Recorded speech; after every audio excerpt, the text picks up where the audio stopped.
Hello all, and welcome to the Brooklyn Rail's 230th New Social Environment. I'm Anya Bernstein, a production assistant at the Rail, and I have the pleasure and the privilege of being your MC today for a conversation between Mike Cloud, Sam Jablon, and Hovey Brock. We're also thrilled to have the poet Zoe Brezsny here, who will read to close today's program. To begin, I asked you to join me in acknowledging the Wappinger, Canarsie, Munsee, and Lenni Lenape people of the Delaware Nation and Shinnecock Indian Nation, the traditional owners of the Lenapehoking, the unceded land and waters on which we stand. And finally, the Brooklyn Rail stands in solidarity with the uprisings that have been ongoing in response to the murders of George Floyd, Breonna Taylor, Tony McDade, Nina Pop, David McAtee, James Skirwalk, Jamel Floyd, Ahmaud Arbery, Rayshard Brooks, Rhea Milton, Dominique Remy Fells, Toyin Salau, Walter Wallace Jr., and countless others we have lost to white supremacy and police violence in this country. We acknowledge that justice will come from the streets, from the nation demanding accountability and refusing to move on until Black Lives Matter in the eyes of the state. So before I introduce our guests, we'd like to begin with a brief moment of silence.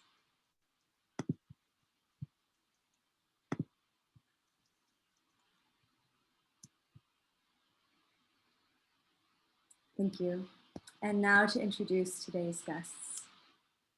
Hovey Brock is a painter, writer, and educator who divides his time between Brooklyn, New York, and Ulster County, New York.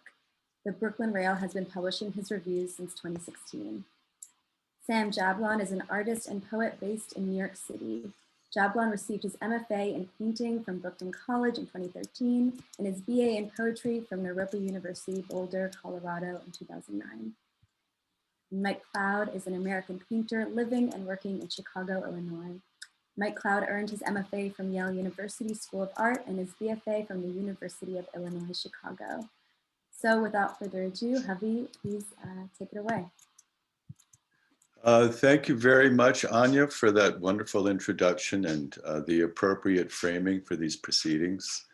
And also a big thank you to Nick Bennett for making this possible in the first place. Much appreciated having the opportunity to talk to these two excellent artists, Mike Cloud and Sam Jablon. This was Sam Jablon's instigation, so tip of the hat to Sam for also pushing to make this happen. And of course, thank you to the Brooklyn Rail and everybody here who has joined us. I guess I'd like to start off, before we go to screen sharing, I'm just curious, you have both of you have a shared stake in painting, but one of you was a mentor to the other.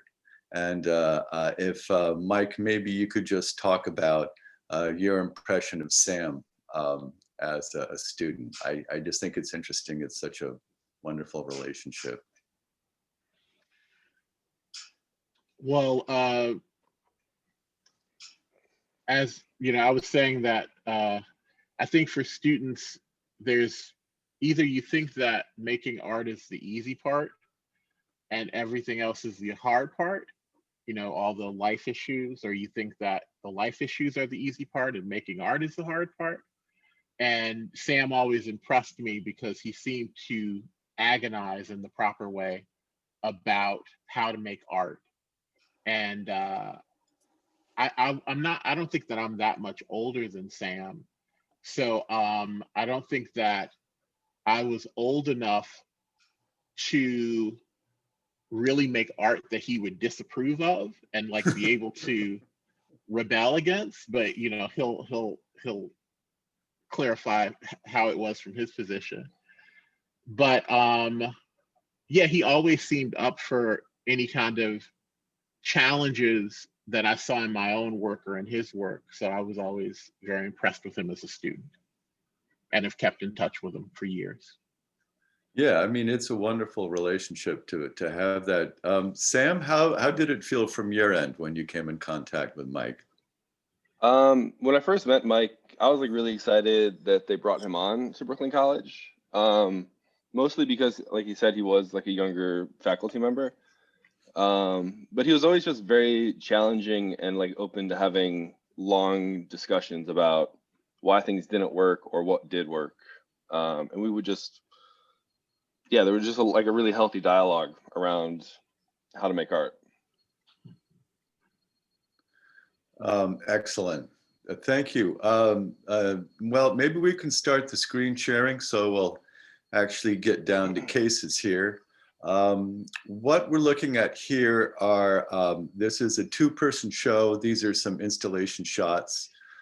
Two-person show at the Landing Gallery in California. And in this installation shot, we have on the right, it's a painting by Sam, and on the left is a painting by Mike. And you can see that they have different sensibilities in terms of how they approach the work.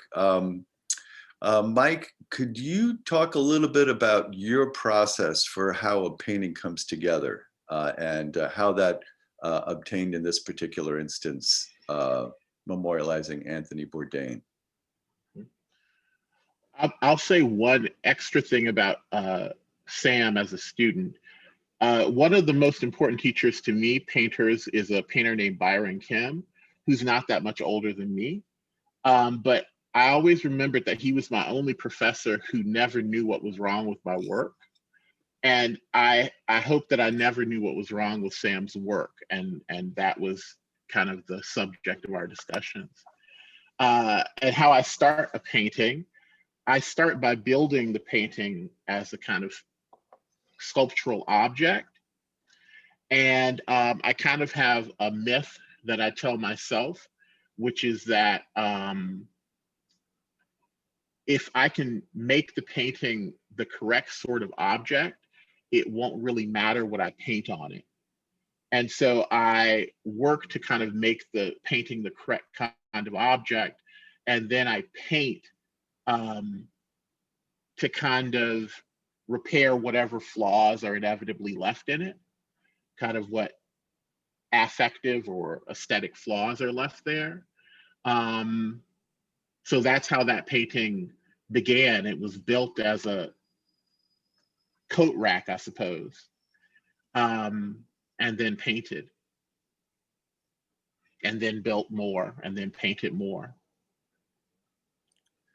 So what I hear you saying is there's an iterative process where you have the idea of the construction in mind, but as you're building it, other things emerge that then you may want to add. Is it always an additive process? Yeah, I would say yes. And we'll probably mention it in another context, but I kind of work in series so that I don't get too good at making one particular thing. So like I don't make a bunch of those. So there's always an accident or a mistake that needs to be corrected by another process. So a mistake in the building that needs to be corrected in the painting, and then a mistake in the painting that needs to be corrected in another layer of building. But yes, it's an additive process. Yeah, and I think you mentioned when we were getting together to talk about the work beforehand that you really don't like the idea of erasure. Like there's something that's something that you don't want to do in the work, right? I mean, you want everything that you put in there to be apparent to the viewer. Is that right?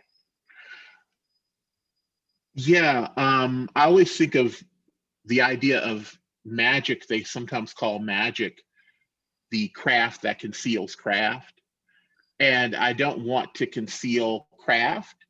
You know, nowadays, if you look at a mouse or headphones or something, it looks like it came out of an alien spaceship. Like who knows how those things are made? And they are made by people far away from us. So I never want that mystery to exist in the work. I never want it to be magic or stage magic anyway. Okay. Okay, good. Thank you. So Sam, I wanted to get your take on your process because I find there's a really interesting contrast between the way you and Mike approach the work. Nick, if you don't mind going back to the first installation shot, great. Yeah, sorry, go ahead. No, I was just gonna say that, like what Mike said about not knowing what was wrong with my work was probably where I really like looked up to him, because everyone else when I was kind of in grad school would always kind of tell me what was wrong with my work. So just going back to that point. Yeah, that's I teach myself, and I always find it's much more helpful to try to point out what's actually working than what's not working and grow from that. So I give a big thumbs up to that pedagogical approach to find out what's right in the work. So I think that's very intelligent. But anyway, to get back to your process, like how do you come up with the idea, and then how does it develop over time, and then finish up? So it starts in like different processes. Like the text all comes from me more or less like writing poetry. And like this text, like Dead Ends Without Ends, kind of came from this idea of there's like this sense of endlessness. Like there's no moving forward, there's no moving backwards, there's just sort of what it is, and then it's just how do you move through it. So once I sort of come up with the phrase or the text, I start just painting, and I stop really thinking about the text. And I really just move into like painting and erasure, and then adding the text back and taking it away, and trying to really juxtapose colors where there's like a clash, I guess. And then it also is like a balanced clash.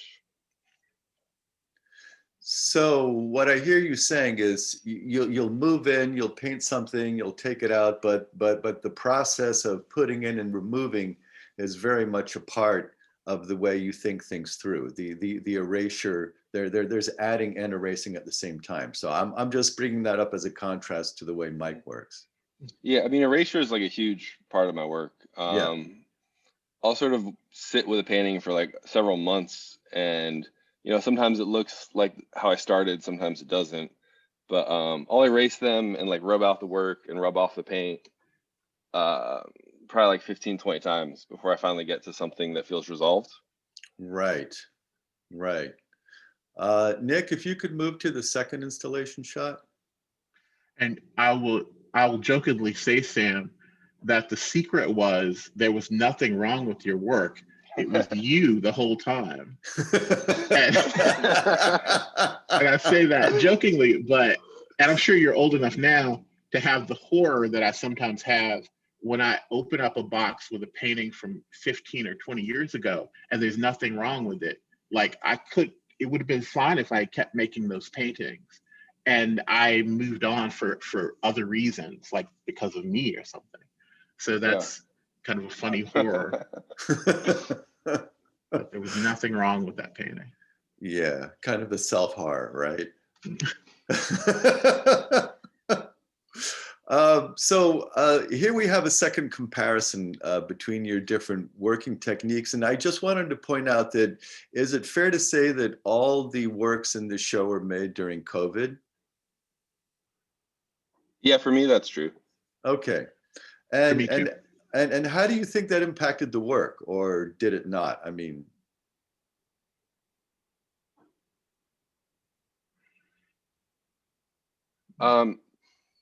for me, it was definitely, I've never had so much time to do nothing in my life.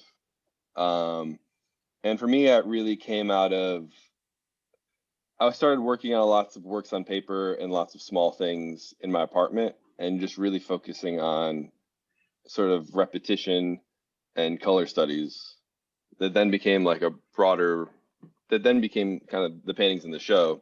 But they started off really as just like weeks on end of small studies where I didn't leave my apartment. Right.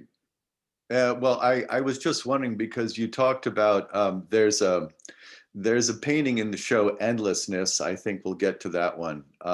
And there is a sense of endlessness to the situation that we're in, right? Like we're all stuck in this weird and in many ways horrible quagmire of the pandemic.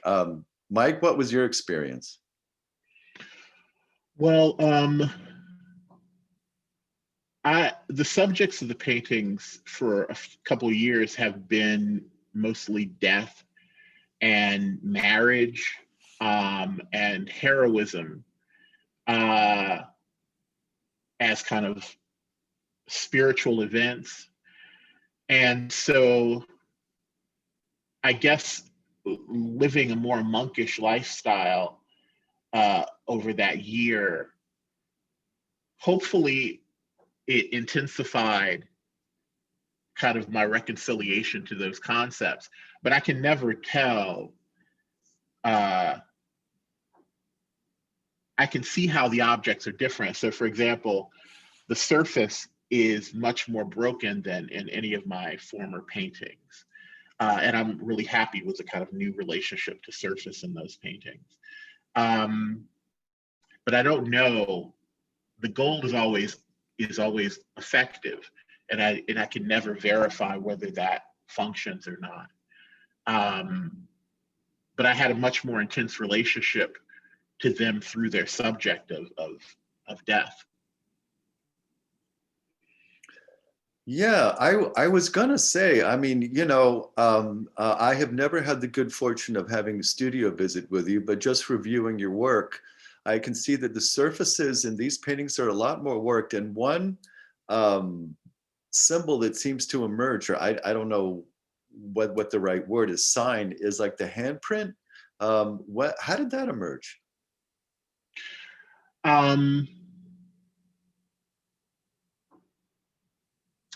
So, like, painting has certain problems that we solve in different ways. And culture is kind of a learned group solution to certain problems. And I try to keep contemporary materials in the paintings, but I try to scrape away some of the culture of painting, of how one solves the problems of painting. And inspiration for me are always prehistoric paintings. So a lot of prehistoric paintings are tracings of hands. And the way that helped me deal with surface in these paintings is I was, beginning a painting, and I was thinking, the reason one paints is to activate a surface, but what if the surface is already active? Like people who paint on natural objects, on stones or on the ground or on cave walls and so forth, they don't need to paint those surfaces. Those surfaces are already alive and active. So I wanted, and maybe this is a pandemic thing of having too much time, I wanted to activate the surface during the sculptural phase in a way, before I painted it, and then see if it still needed to be painted. And it still did for me. So all those handprints are cloth cutouts of my hand, and I redo my hand every time. And some of them are 3 thick, or they're 4 thick, or they're 1 thick. And so I had this totally active living surface and still needed to paint it for some reason. Yeah, I was wondering if there was a Neolithic connection there. So thank you for clarifying that. I mean, absolutely. That's one of the iconic gestures that we see from painting very early on, and painting truly is a Stone Age art. It's been going on for a long, long time. Sam, I wanted to ask you about the title of this one, Nothing Bad Happens. I mean, obviously, to me, it's obviously ironic. I mean, how was your, what was your relationship to this phrase? How did that fit into the general tenor of what we're living through? it's a lie, right? Like, nothing bad happens is totally. A lie. Yeah. So like, I wanted to sort of write, like on this one, for instance, like the background is like, almost looks like a wildfire. and then like a very cool blue text that just says nothing bad happens. And it was really just like a juxtaposition of like the lies we're kind of being fed and tell ourselves to kind of get through the day. But yeah, I mean, I really just wrote it. It's ironic, it's humorous, but it's really just like bad things are like constantly happening. And I wanted that to sort of juxtapose against that. Kind of like the fabric of like the lies we're kind of fed constantly from politics, from whatever, like how the pandemic's almost over and it's been going on for now a year. That's where that painting came from. So there's like the tension between like something burning and then something just being present. Right. I mean, you know, it's interesting the way you work out the tension in your work. There seems to be a tension between the phrase itself and the way the surface is handled, where, you know, to compare it to Mike, I would say, Mike, a lot of the tension happens between the support itself and then how the surface relates to the support. But in each, I mean, obviously what makes these paintings, you know, worth looking at is the sense of tension that you get in both of them through the different methods. What I would say one more sure, thing yeah, is that in Sam's work, you know, painting will often create a world of its own where somebody is riding a chicken or something, but that's the logic of that world. But his work always refers to a truth that exists in our world. Otherwise, that statement is not funny or ironic unless it kind of points outside of itself to our shared truth, which I think is a funny thing for a painting to try to do, you know, to not create its own truth for us to fall into, but to always kind of keep us outside of it in a shared truth. You know, that is a great observation, and I want to drill down on that a little bit before we get to the next slide. That it seems to me that a lot of the impulse that comes to you in terms of the content of your work, Mike, has to do with living in a particular moment. And you had this wonderful phrase, what was it? Vibration of consciousness or something? Or, you know, like there's just like something happens. It's like this moment that happens, and it seems like the painting itself is a way of dilating on that particular lived moment. Is that fair to say? Yeah, I think that, you know, reality, every moment of reality is like a foot making a footprint in the concrete of my face, you know? And the paintings are kind of like that too. Like the paintings are these footprints that, you know, if I make one every month, each one will be different in some way, because the moments keep marching on and don't seem to repeat or be the same to me. You know, every year of my life hasn't seemed the same, you know? The world leaves a different footprint every year and every month and every week. So let's put a pin in that. Nick, if you could just go to the next slide. Yeah, so this is a side-by-side of two works of yours, and I just wanted to bring up the contrast in these. So you're talking about how time, you know, lays its footprint on your face, I would say in your mind somehow, that like, it's interesting that it's sort of like you have this sort of acceptance, kind of a radical acceptance of just whatever flows through your life you put into the work. So, and I'll say my piece, and then you can certainly answer.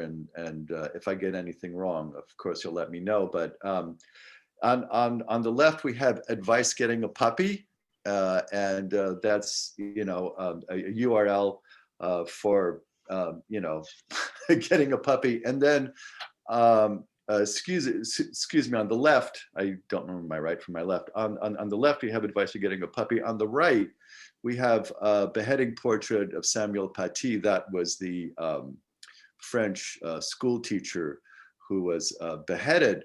And so we have two very different experiences that are being contrasted here, one anodyne and the other horrific and shocking. And it's interesting to me the way you put them both in there as almost as if there's something, there's no difference between them, or I don't know. I'm curious as to what you say about how you put in these two very different experiences. Well, I created an opposition when I spoke about Sam's work between the inner world of the painting and an outer reality that we all share. But I guess now there's also the reality of the screen, which distracts me because it's another like painting in a way that is infinitely interesting and mirrors outer reality. And it's like movement and complexity and change and all that stuff, and it distracts me. And it's weird, it's mirroring, because I look into the computer and I see things that are behind me, or I see things I recognize, and it's just this really odd vertigo for me. Information, you know? And so these paintings come from that vertigo. And you mentioned that they are the same. They are as different as I could make them. Like they're different shapes and they're different sizes and they're painted differently and they're different colors, but still they're the same. And that feeling is the vertigo that if I were a different person, maybe I could see through and then I can make different paintings. But these are the paintings I make from within that vertigo of that, mirror-like world. So when you talk about the vertigo, is that like that sort of the mirror, looking at the mirror thing, where you have like that infinite regress with like the mirror? That is that what you're talking about? Well, but you know, in the Harry Potter movie, they had the chamber. What was it? Is it the Chamber of Secrets, where there's a mirror, right? And you see like what you would like to see, right? So it's like a mirror, but it functions just like real life in that you can navigate the world in the mirror, and you can alter it. So it's even better than life because it's interactive, and life is not interactive. So it's just, I couldn't even describe contemporary reality to you, of course. And I just try to make paintings of where I am at any given second. So like beheading portrait, Samuel Patty, there are other beheading portraits I've painted like a month ago or a year ago, or I'm working on one right now, and they're different from this. Yeah, but they're the same too. It's really, again, horrifying to me, the perceptual reality of information and inner life and all those things twisted together. Well, you know, the beheading portrait is a fascinating structure, because I don't know if people can tell from the slide, but you're actually looking through to another surface. Like there's actually one surface and then there's a surface beneath it that you're looking through. So that looking through process is definitely there. And it's almost as if, you know, you're trying to do an X-ray on your own thoughts or something. I mean, I definitely get a kind of stream of consciousness that, you know, you're grabbing at and trying to throw up there almost as fast as you possibly can. But then, you know, you have the tension with working through the surface, you know, and that's obviously a very involved process. So, I mean, to me, that's what I'm taking away that makes these really interesting is that tension. Well, and the way, you know, you can't create transparency through opacity. So the way that you produce transparency and opacity is through mirroring. Like you repeat the thing that's hidden in the visible portion, or through tearing. So this is again, an aspect of that vertigo, an attempt to produce transparency, which is a dangerous, violent goal, is transparency. Interesting. Oh, wow. So like there's an implicit violence in that transparency, and that in a way that's reflected in the violence of the title of the painting. Maybe it went the other way. Oh, okay. Okay. Yeah. All right. Well, what I'd like to do is I'll come back to your work in a second. So I'd like to put a pin in the idea of the relationship of this painting as kind of a portal, if we can sort of stay with that idea for a second.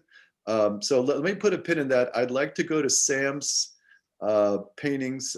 Nick, if you could go to the next slide, great. So we have on the left we have pleasure, and on the right we have don't panic.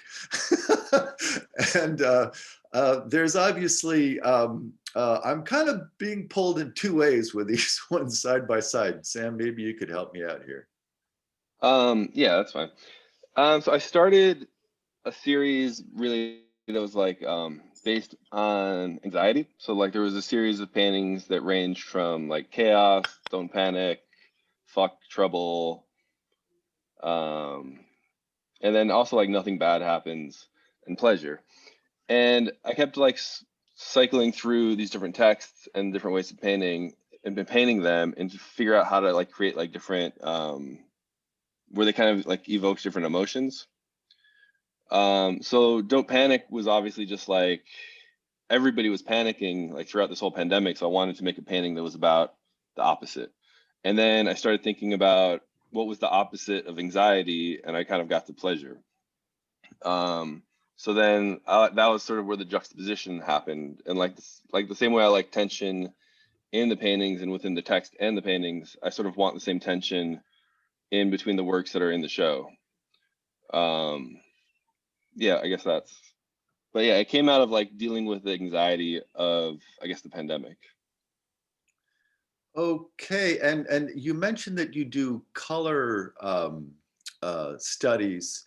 How does that play into the lettering itself? I mean, how do you work out that? Because to me, it seems like that again, there's a tension between the letters and the surface, but also, you know, the color and the meaning of the phrases themselves. So maybe you could.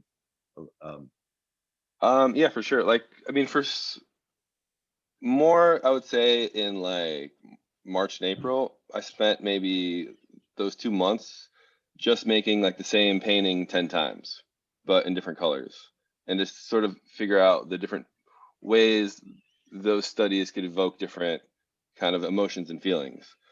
So I wanted Don't Panic to kind of feel calm, but also like riddled with anxiety. So that's sort of where like the red and the yellow, like the scribbling and everything else comes in, where it's just sort of in your face and there's not much there to like argue with, I guess. Right.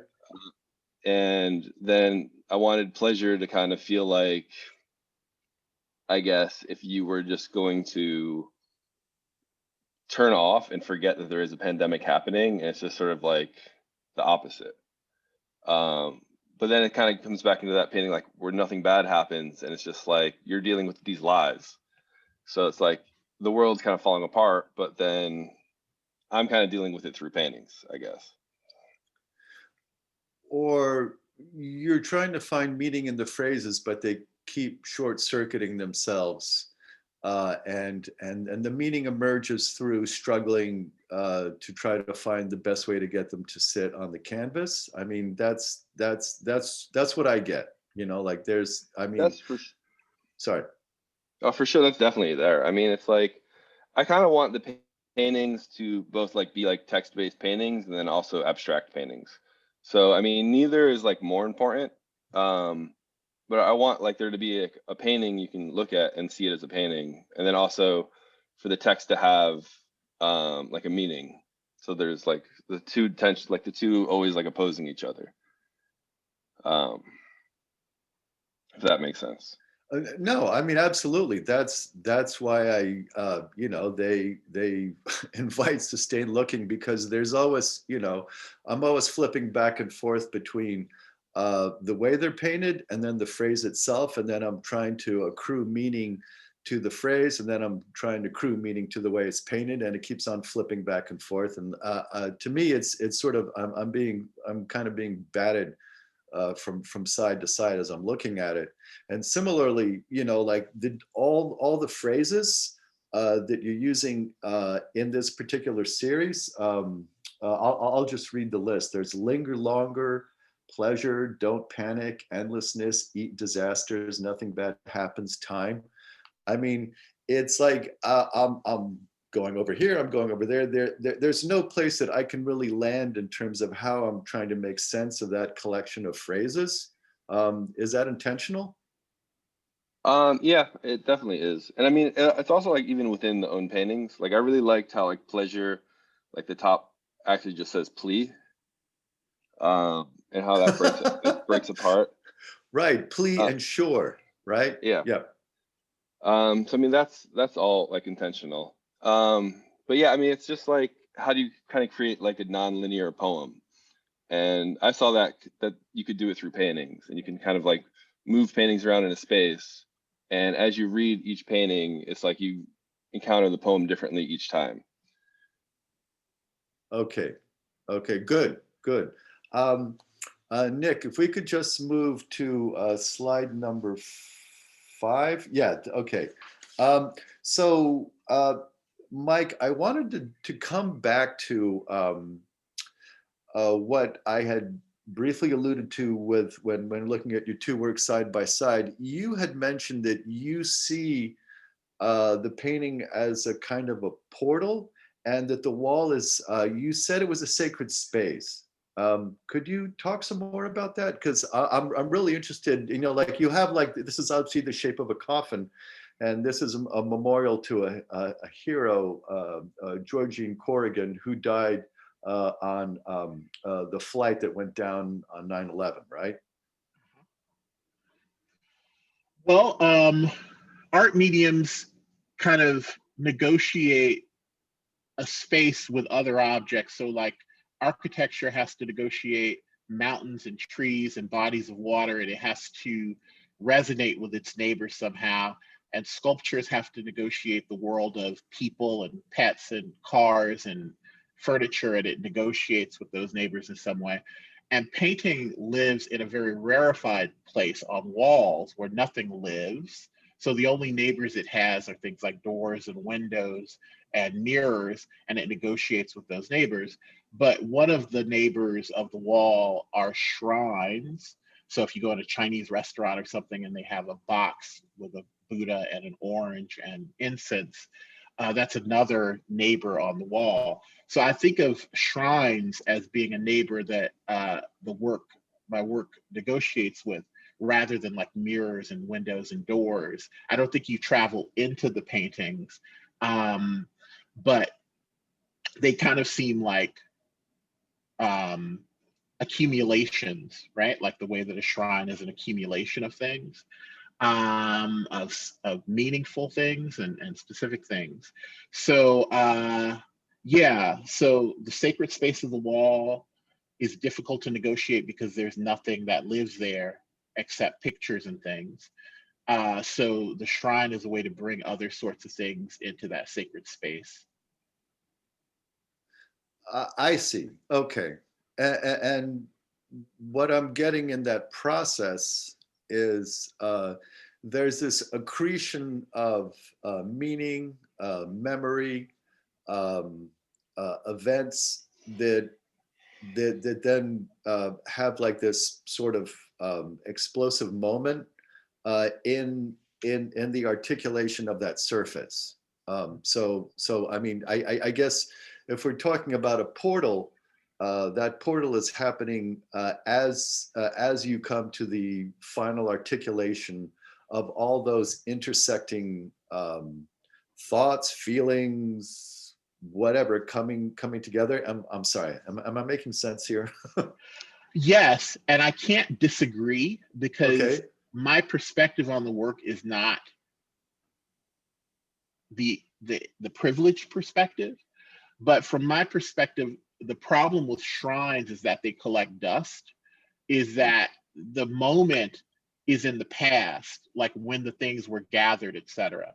So, with my paintings, I think that potentially for me, and you could disagree, that the moment of them was in their making and not in their viewing. But that may also just be my prejudice because I'm the person who made them.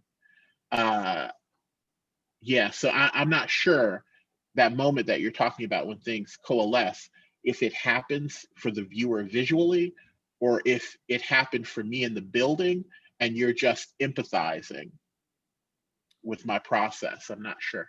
Well, I'll just give you my impression. I mean, I see all these things coming together and intersecting at once, and it kind of reminds me of the Buddhist idea of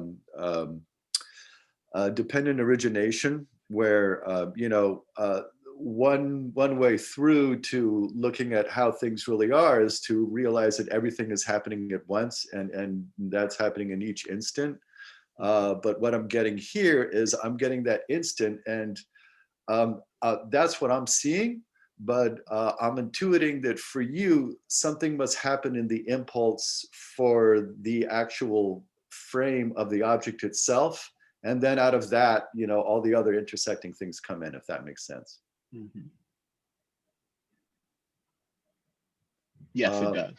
Oh, okay, good. I don't want to go over time, so if we could just get to the last slide of Sam's. I'm a lover of color myself, and I really enjoy the color in this painting. I just think there's something exquisite about how you have all the way it's worked, and I think your relationship to time is obviously very different than Mike's. I mean, Mike's, I get the sense that there are like these moments where something crystallizes and then it falls apart, and then it crystallizes. Whereas with you, there's something that builds up and builds up and builds up, and then it starts to differentiate. I don't know. I hope I'm making sense here. I mean, like, how do you feel time figures in your work? What's happening there? I mean, yeah, you're making sense. So I mean, this painting really shows the whole process of how I work. Like, I mean, I didn't really. There's just like bits and starts of me erasing and erasing and erasing and erasing, and you see, like, you can kind of see all the colors that this painting had been. And like time is becoming kind of like a recurring painting that I've been working on in different variations. So, and it's this idea of just like how, for this one specifically, it's like from the beginning to the end of it, it's just this moment of where are we? And just like me with the painting, like, what is this reaction? And this painting maybe took 5 months of just letting it dry and scraping it away and letting it dry and going back and forth and just dealing with that amount of time to be like alone with the work, I guess. Wow. When I was having my conversation with you two, I came up with like that comparison that I often come up with painters. There's like the hysteric and there's the obsessive.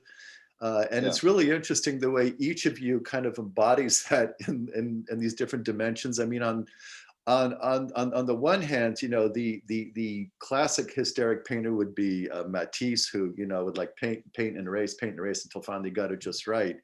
But there was an obsessive quality to that I find absolutely in here. And then, Mike, with your work, the way, you come up with a frame and then you work on it obsessively, similar to the way Cézanne would work obsessively on his compositions. But then there's something of the hysteric in the sense that all these things come together at once and it could just fall apart in a second.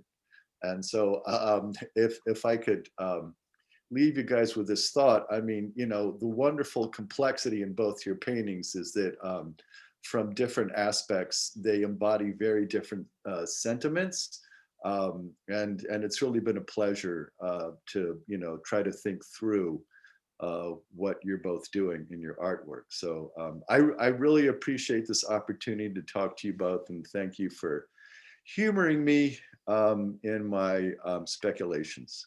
So much appreciated. Well, thank you, Hovey. It's been a pleasure. Yeah, thank you. Yeah.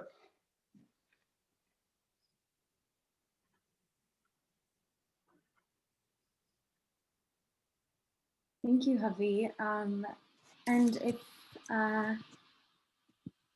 do you have, oh, okay, great. So Lynn Crawford has a question about the process. So we're going to go to her.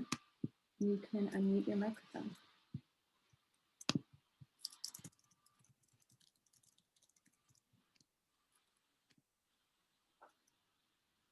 Okay. Hi. Hi.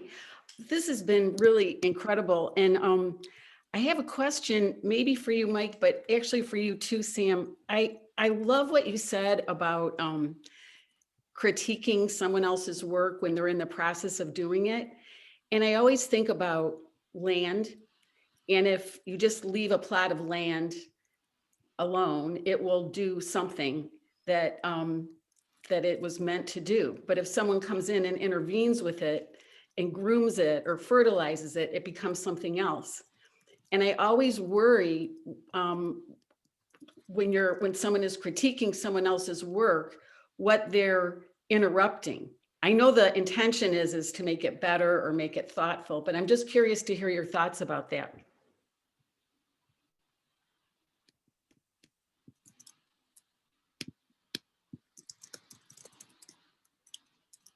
Sam, would you like to answer first? Sure. I mean, I think it's important to sort of have critique and to see sort of get like an outside perspective on how the work is being viewed, but also have the freedom to just be a bit more wild and like uniquely yourself. But there's bad critiques that like kind of throw you off, and then there's like good critiques that kind of encourage you down the right, like a path that you want to go on. Yeah. So I think it's just about filtering in a sense. Mm-hmm. I think that critique in the context of teaching, the teacher has to reveal themselves to the student in order for the student to kind of transcend the teacher. So I don't think that there is a rule, like if that is how the teacher thinks, then they should reveal that. Like if the teacher thinks that they know what you're doing and they know how you should do it, I think that they should show that. And then you as a student, you have to figure out how to react. And that's what makes you a student in a way. How do you return that provocation? Because maybe they're right, or no, they're probably wrong, but maybe you have to think about why they made the mistake. Yeah. Yeah, that's a great point. That's really well put. I just sometimes feel like there's sometimes a homogeneity about certain kinds of work in certain periods. And, it's interesting when you can kind of break out of that, but I agree with what you said.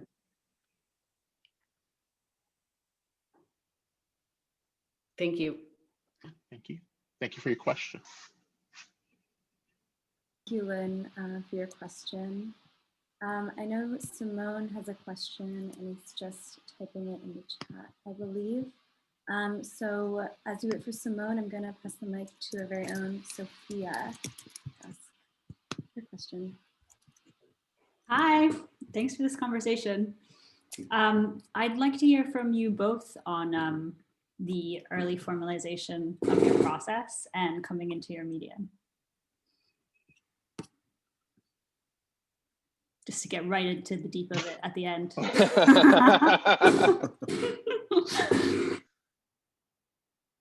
I mean, I can go. I mean, I was always sort of writing poetry and making paintings. like when I was at Naropa and I was like primarily studying poetry, I always had like a side practice of painting, and I would take like every painting class they had there. But there was always like kind of two separate things. And at one point, a lot of people kept pointing out to me how the poetry was really visual, and like even like on the page, just as a written poetry, like poem, it was always like very visually oriented. And then I just started combining them, and that's really why I went to Brooklyn College, because they had people like Vito Acconci, and they had a really good poetry program, and there's people who worked in like there was a lot of poetry there, and they had a really good painting background, like with people like Mike and like James Hyde and Archie Rand and Patricia Cronin were all there, and it was just a place where I could kind of push the two together and figure out how to make it work. Yeah, and now I kind of try to create entire, like if I have a solo show, I try to make the whole thing like a poem. So you walk through the poem in a sense. Amazing. How did this work begin? I had a student like 5 or 6 years ago who was doing some work about a political injustice that had happened in the past, like 100 years ago, 200 years ago. And I was interested in how political work can be understood as an appeal to solidarity and the complexities of that appeal to solidarity, which, you know, solidarity implies an outside and an inside. So before that, like if I have my druthers, I just make abstract spaces that maybe contain a little architecture or some atmospheric phenomena, and I encounter the viewer within that space that I construct. Like that's the sort of paintings I made. But after looking at the students' work, I became interested in the world occupied by people, and the problem of solidarity and communication and those ideas. And so that's when I started making things that were portraits and so forth. And that was only, maybe 5 years ago, 6 years ago. So I would say that was sort of the beginning of what's in this show. Thank you both for such rich answers. I wish the show was in New York and not LA. Me too. Everywhere. It's everywhere virtually. Thank you for that. That's true. That's true. Awesome. Back to you, Anya. Thank you, Sophia. I'm going to read out a question from Simone Spruce, who says, regarding series work, how do you approach the process of making the connection to the past and to the present?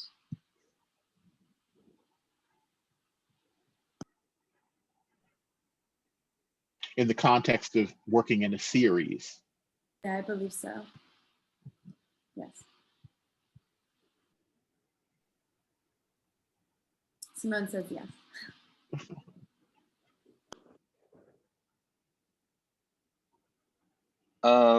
I guess for like me, when I'm working in a series, there's always like a starting point and an ending point to them. So it's like they'll start, and then when I get to the end of it, it's kind of, I'm sort of done with it, and I kind of move on to the next project or series. But I mean, there's always this kind of like evolution between the beginning and the end of it, where it's like the beginning idea just kind of gets more built out and complex towards the end. And sometimes I like the first one better than the end result.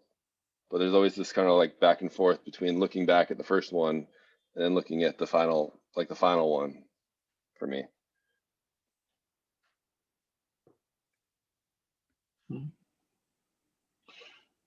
I guess when Sam was saying that he thinks of a solo show as a poem, which can have a beginning and an ending, but the beginning and ending is arbitrary, like the poet has to decide what the beginning and ending is. So a series for me, like I have a repertoire of canvas shapes There are stars of different sizes and shapes, a coffin, a coat rack, a bomb, a fish, and so I run through that repertoire, like trying to do a running start with the hope that when I finish those 5 that I know, I'll make another one that I don't know. And I do usually, but something, as Hovey was saying, something collapses. So a series for me, I begin it where I understand to begin, and then I take a running start until it collapses, and then I go back to the beginning and try again, with no rules except structures that worked in the past.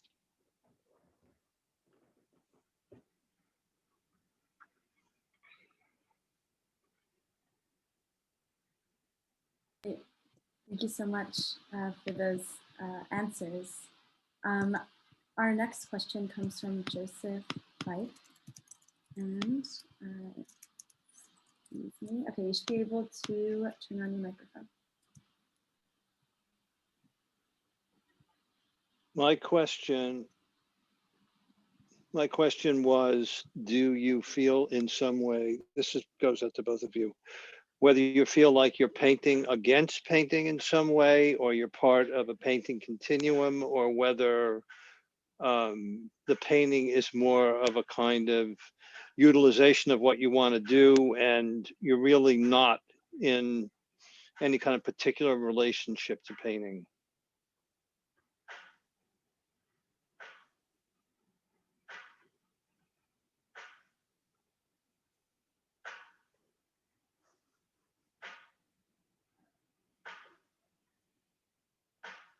I mean, I think it's hard to be against painting if you're making paintings. Like for me, a lot of the work is about paint, really.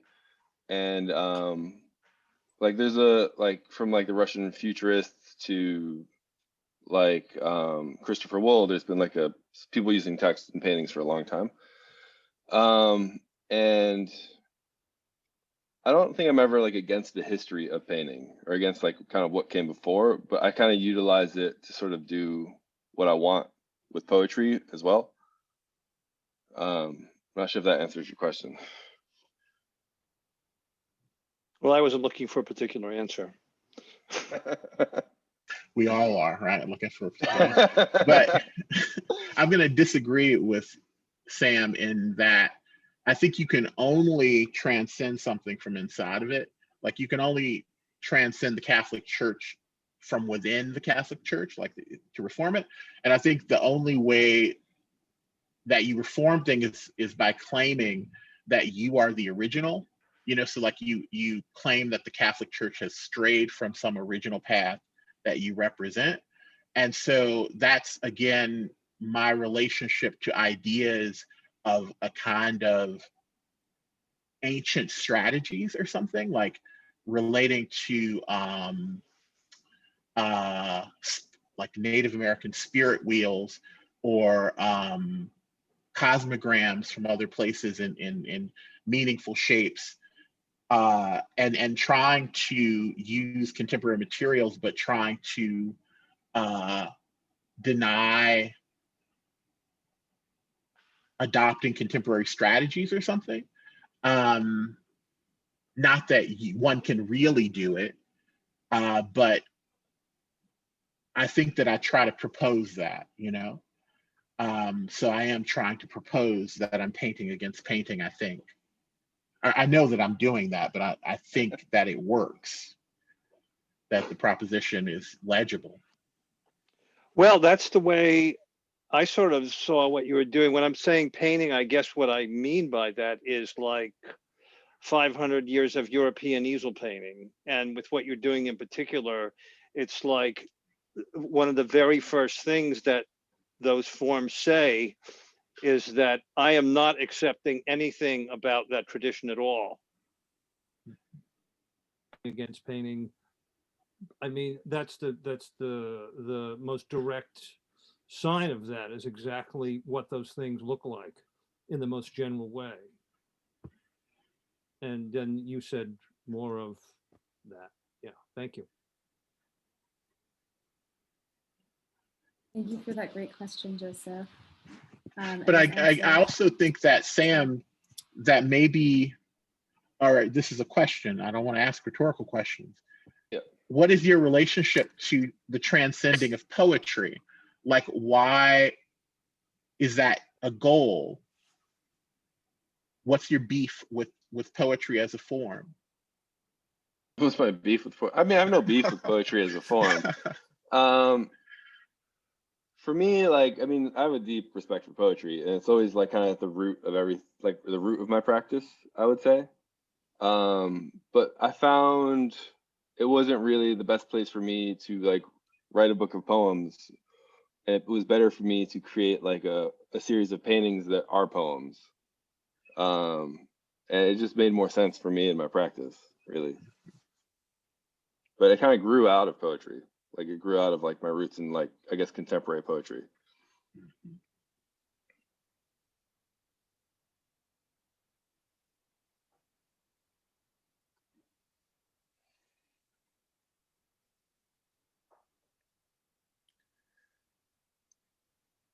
It's so I'm sorry. I was just going to jump in and please, say please it's always interesting to me where somebody situates themselves in relationship to whatever discipline they've put up. I mean, there's always going to be some proposition of moving against and some proposition of moving with. And you know, that's I mean, I'm stating the obvious here, but where that happens, where you push against is, I think, where it starts to get interesting. So Mike, with you, you're literally pushing against the architecture, if you will, you know, by taking apart those stretchers and then reassembling them. And with Sam, it seems to me you're pushing against it in terms of in a way, you're pushing against where the historical nexus comes for painting. I mean, like, you're bringing in this whole other tradition, although, you know, poetry and painting have certainly developed side by side, but, you know, you're bringing in poetry as a way of, I hesitate the word critique. I hate that word, but I mean, it's making a much more complicated statement because of the relationship with poetry, is all I'm trying to say. And so, like, you know, you are using that as a crowbar, if you will, against how we create meaning through paintings by throwing in poetry. So does that make sense? I mean, each of you is sort of, each of you is using a different type of crowbar, if you will, to sort of take apart painting, but also, you know, to stay within its structures in many respects. So that's all.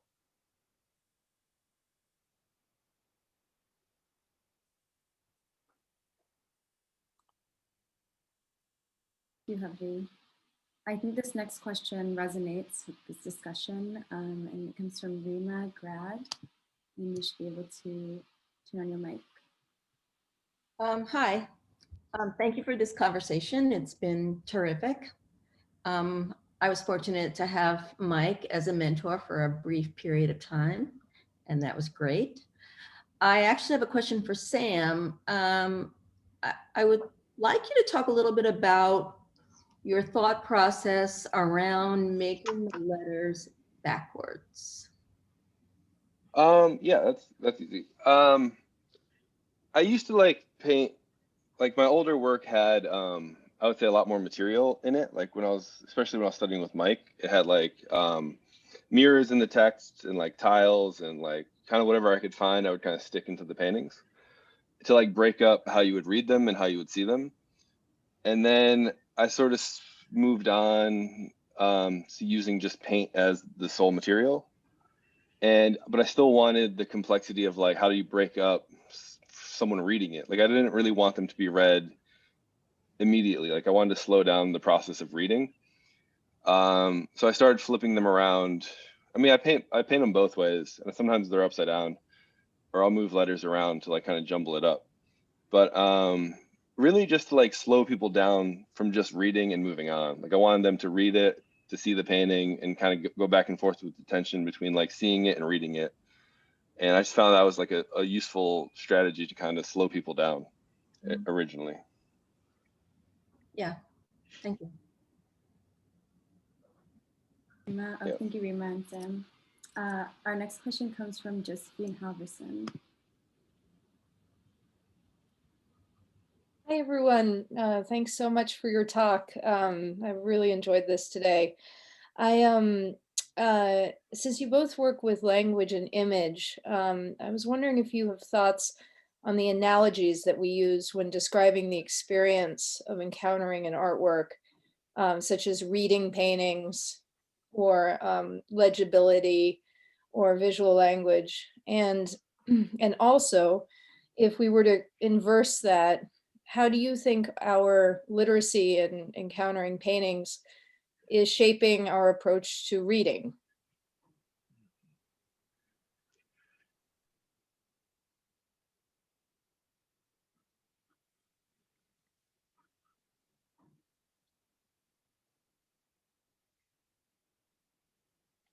I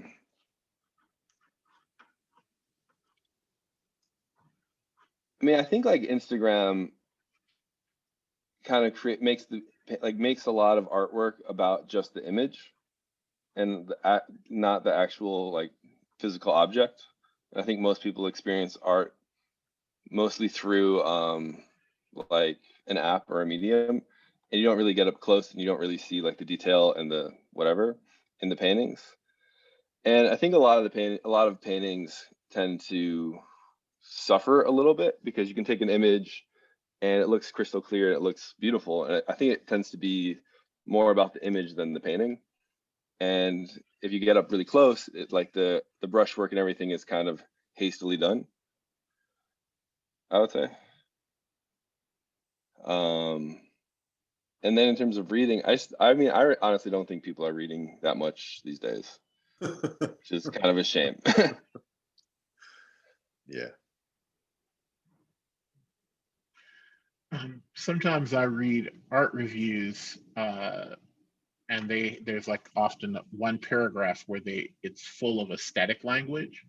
And I was reading a review of Andrew Lamar Hopkins, and I'll read some of the language from that paragraph.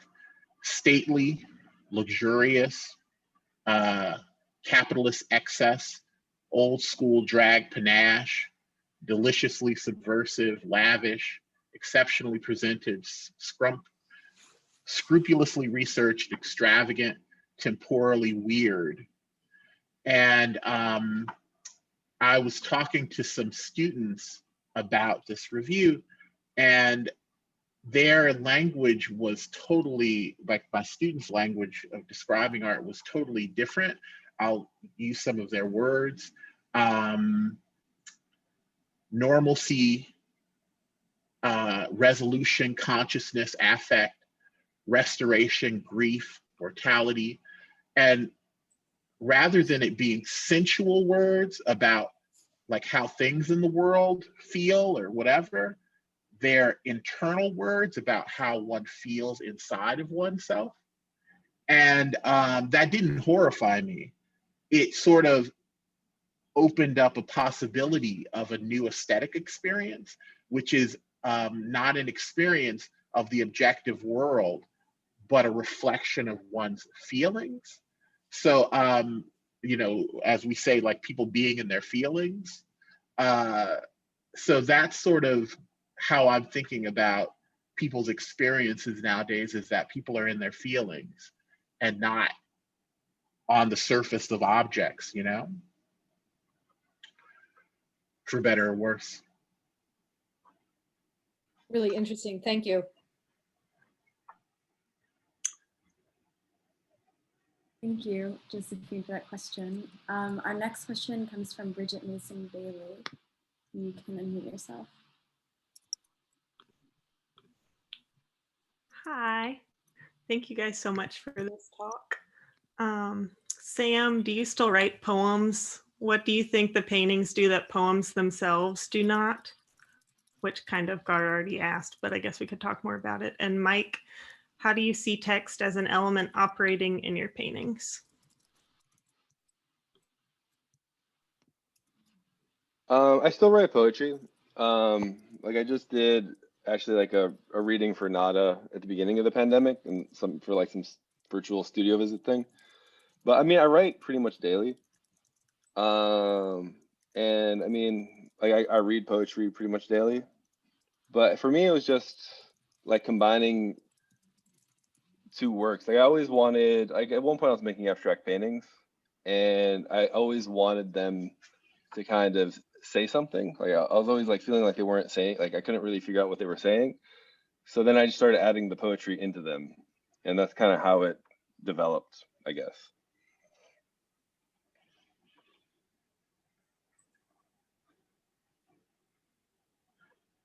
For me, I always wanted to use language in ways that pictures wouldn't work, which is not hard because pictures are not very good at language in a way.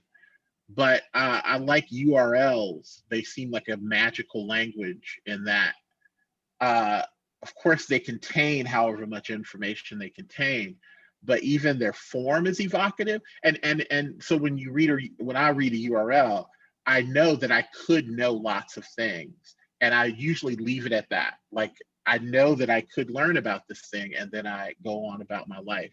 And that's a really interesting feeling for me that that form of text evokes. And I don't think a picture ever evokes. Like a picture of an apple doesn't propose that you could know some infinite amount of things about apples, or you could choose to or choose not to. And that's something I'm really enamored by with that particular form of text format. If I could just jump in, I wanted to make a comment on that. I think, you know, the URL is a fascinating thing because it's a portal. You know, I mean, it literally jumps you to a different place. And I think, you know, when we think about magic, you know, you mentioned Harry Potter. When you think about, you know, going through you know, the Flu network, or, you know, when you apparate or something like that, you're kind of doing that with a URL, right? I mean, you're literally jumping to another place. So I think it's absolutely appropriate that you'd be fascinated by that, because that seems to be very much of a piece with your thinking. But I also think the URLs are funny because it's like you could evaporate, but you're like, nah. Yeah.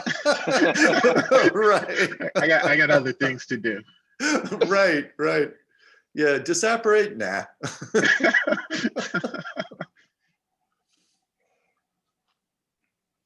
Like and it's so contemporary because we could know so much. There's so much knowledge at our fingertips, but we'd rather be looking at cat pictures. I mean, I would.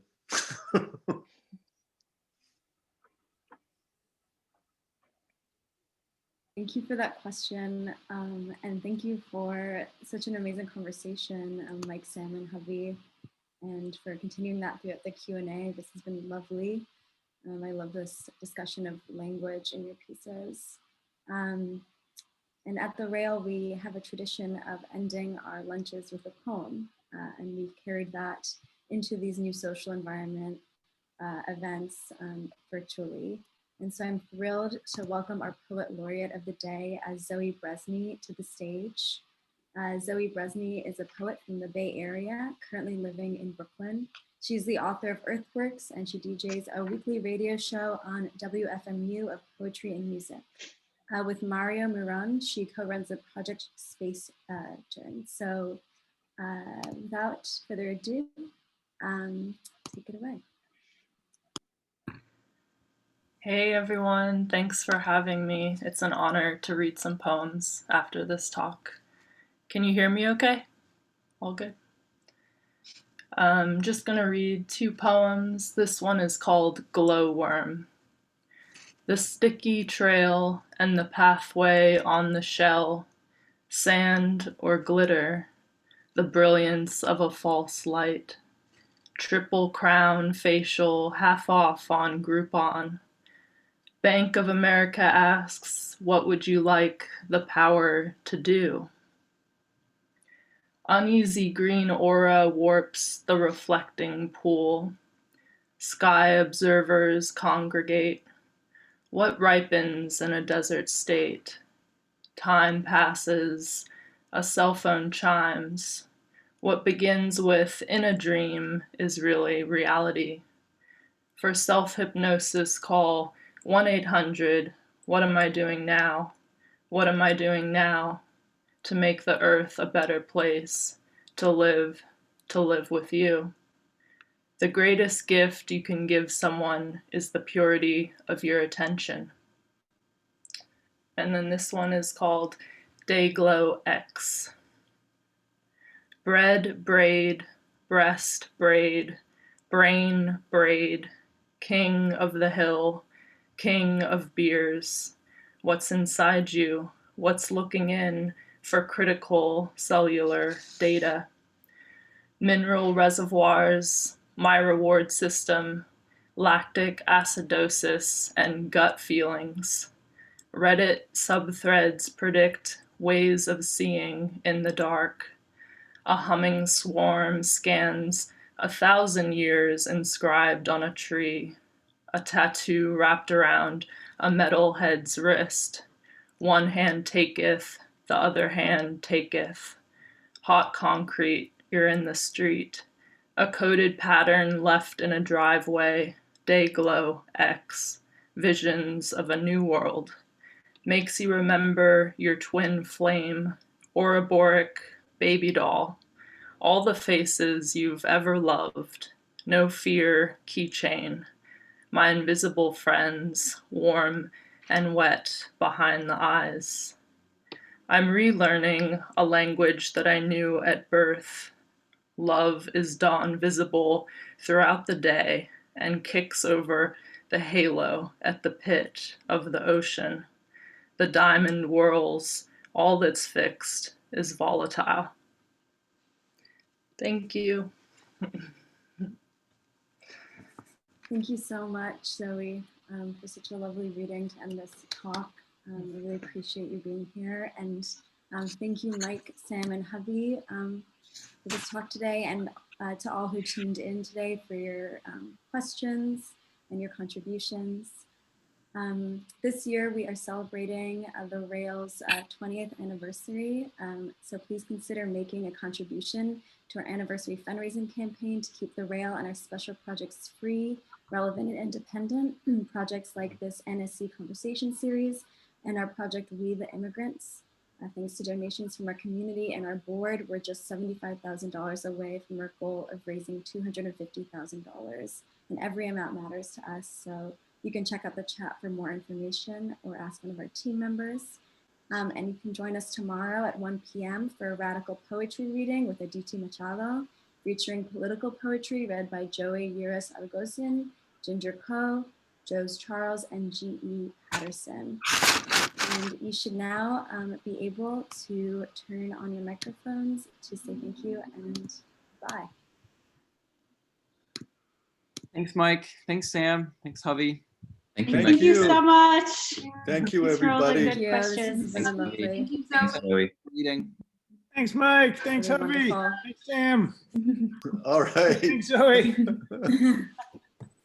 Great work, you. Zoe. Thank you.